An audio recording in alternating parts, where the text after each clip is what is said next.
Sejumlah sekolah dasar di Kota Palembang melaksanakan Gladi Bersih Asesmen Nasional Berbasis Komputer atau ANBK.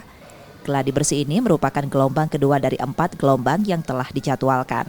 Sekolah Dasar Negeri 2 Palembang menjadi salah satu tempat pelaksanaan Gladi Bersih ANBK.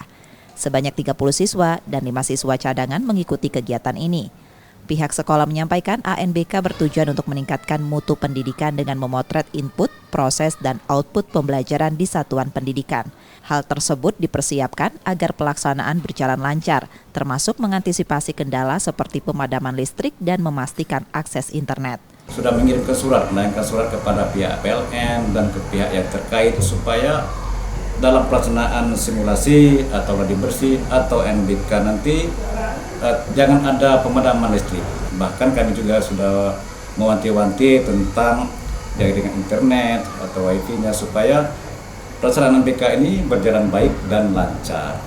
Dan harapan kami ini suatu program pemerintah yang baik karena untuk meningkatkan mutu pendidikan dari sebuah atau satuan pendidikan yang ada.